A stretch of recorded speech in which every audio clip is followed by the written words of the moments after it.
Teamwork.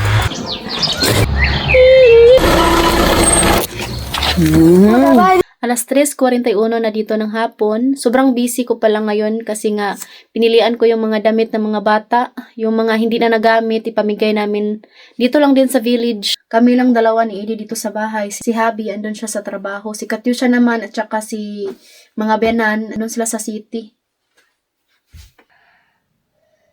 Ito pala yung weather this week. Medyo okay na. Pero hindi pa rin ako nagtanim ngayon ng mga gulay.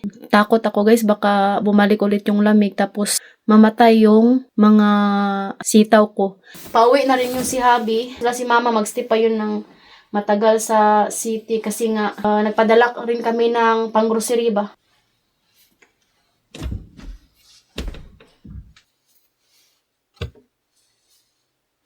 Ito na naman yung bulaklak na malapit nang mamatay oh. Spring lang kasi to nag-bloom. Tingnan nyo yung bulaklak niya oh.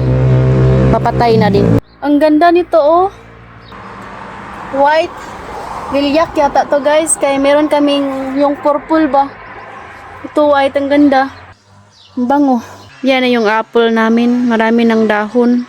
Pati mga roses dito nanubo na rin. May mga dahon na. Ang daming nag-comment na sobrang init daw ngayon sa Pilipinas. Baka hindi maka-adjust yung mga bata pagdating namin doon.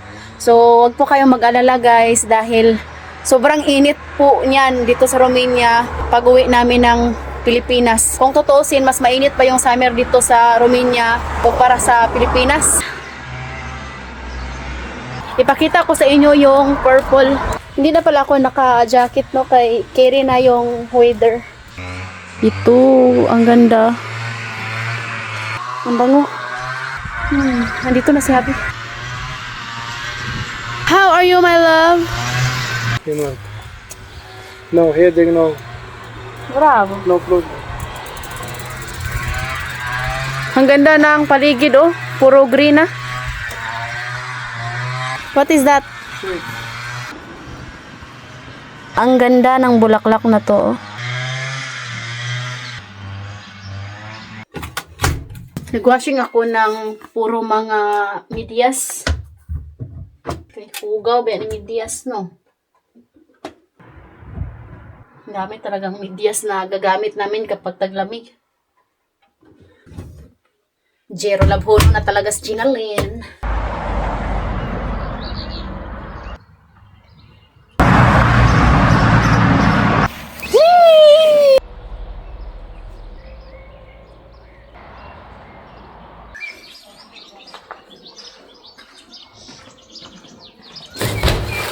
My love, your blue body is complete. I feel cold there. She's low. Yeah, di binakriso, no? Big naman ilidi ay, oy. That's Hindi pa masyadong mainit ngayon kasi nga spring pa man. Last month of spring. Pagdating ng summer, makaingon ka, Jod. Sana yung winter. Wow! Thank you, Eddie!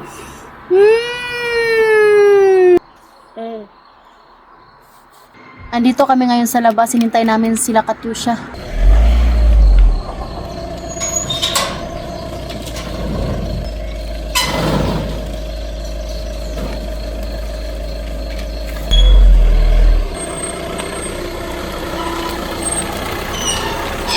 Andito na yung mga benan ko.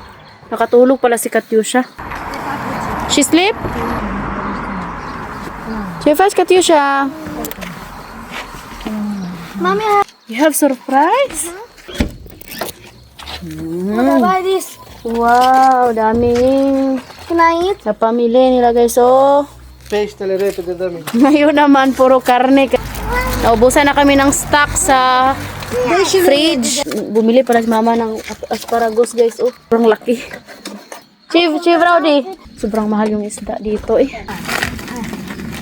Brown rice. Ay. Tinamad akong magpunta sa city para mag-grocery. So kaya nagpadala na lang kami sa aking biyanan. Yeah. Ba man yung lasa? What is this, Katyusha? Mochi. I don't like.